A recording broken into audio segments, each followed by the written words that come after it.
Hello guys, welcome to this video. In this video, we're talking about what decorators are. I know some of us have heard about decorators, but understanding decorators can be a little bit tricky at times. So in this video, I'm going to break it step by step on what decorators are. So what exactly is decorator? You can think of decorator as another function that modifies the behavior of another function. You can simply look at it as a function that takes another function as an input and extend its behavior without modifying its actual code. Think of it like a wrapper around a function that add extra features to that of a new function. Let's think of it like when you are giving a Christmas gift, for example, and then you take a wrapper and then wrap that Christmas gift. What is just let's take that gift as a function and that wrapper as a decorator. When you wrap that gift in to that of your box, or you can call it a function or a method, it doesn't change the code or the script of that function, or it doesn't change anything. All we just do is just to add another extra layer of modification to it. It might change the physical appearance, but it doesn't change the structure. That's just basically what decorators are. And to write decorators in Python is just basically simple. We use the at and then decorator name. Decorator, decorator. See, this is the decorator name. This is how you basically write a decorator in Python. Make sure you use this at. This signifies that I want to write a decorator. And for you to understand what we're actually going to do in this video concerning this decorator, you need to have a little bit of understanding of how function work. You know, this is how we create a basic function. Let me create a function with it's going to be empty. Let me say return easy kit. When I run this function, let me say print. What's going on? Print great. When I run this,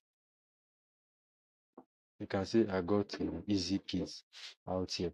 So how can we apply function to this? We can take this easy kit as the main structure of our function, for example, and then how can we apply it? We are going to create another function that's going to change the behavior of this our greet function right here. So let's create a function that modify the behavior of this function. Let's say we want to turn this output that we got on the screen here, which is this easy key that we got. You want to turn it to an uppercase. Let me select this. What we're going to do, we're going to create the basic decorators. Let's say create another function. We can call it uppercase. This signifies that we're going to create another. You can say uppercase decorator. Remember all these names here, this uppercase decorator, this grid, you can modify it and change it anytime. It's not a must, it's just like a variable name. You can change it anytime you want. Here we're going to define what is called a wrapper. Like I said, when I was explaining, I'm going to take a wrapper and then to cover the Christmas board. This is the data of a wrapper. So we're going to come inside the write result. His name wants a multiply result. You can change it to empty one. What is this result going to? And here I forgot to add from, because this function is going to take a function and it's going to modify the behavior of that function. The function we're going to use is this guy, just like us. Come here to say great. Sorry, tired. So like us come here to come and say great. So but this function is going to this function, you can change it to empty one, but this function is going to take this of our function is going to modify it. So let's store this func here. Since we know it's going to be a function, we can say return, we can say result dot upper. Like I said, what do we want to do? Our main target is to change this to an upper character. We can come here and put that upper, like how we do it, but I just want us to understand how this decorator of routine works. So we need to use this uppercase function to modify the behavior of this without us coming here to come and put that dot upper. So when you are done with it, you need to return your wrapper. So after that, what we're going to do next is there are basically two ways we can do this. We can apply the decorator manually, or we can use that at I showed it initially, but let's apply it in the manual way first. Let's create a variable. Let's say we call it val, and then we're going to call the uppercase decorator. When we call the uppercase decorator, we're going to give it our function greet. Which greet is talking about. Let me pick this up. talking about this function right here. We are going to apply the decorator in the manual way, like we did here, uppercase, which is talking about this uppercase name of this function. This greet is the first because it takes an argument, which is this function. I will give you this greet. Remember, you can write as many as decorators as you want, and then what we you can call this val.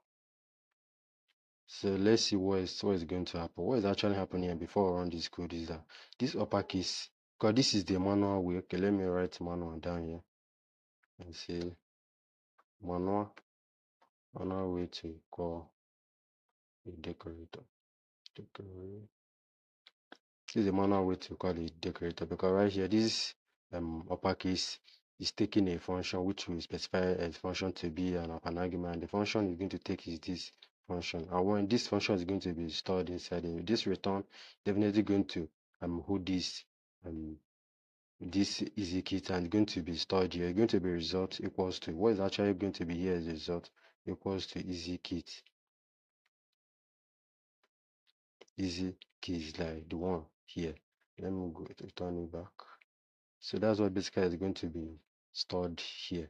And when that is stored inside this variable, it's going to be converted to upper. So this is a manual way. Let's run it and see the output.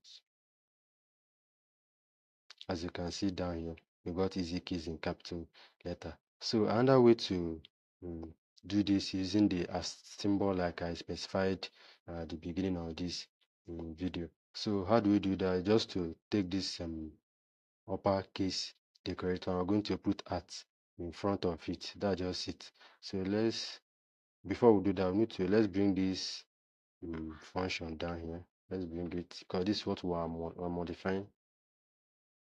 Let's bring it down here. Let me comment this guy out. So let me bring it down here. So here we're going to make use of at and then the uppercase name of the function I want to. Sorry. This is signified we're going to write a decorator, and this is the decorator name, or this is a function name, which is definitely talking about this this function right here. So this function is going to modify the behavior of this function. So let's print our greet. And see we're still going to get similar output. So let me run it.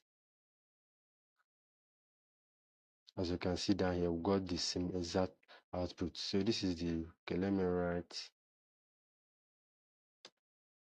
You can see main way to call it to call the decorator. So this is the manually way. I have to explicitly call this.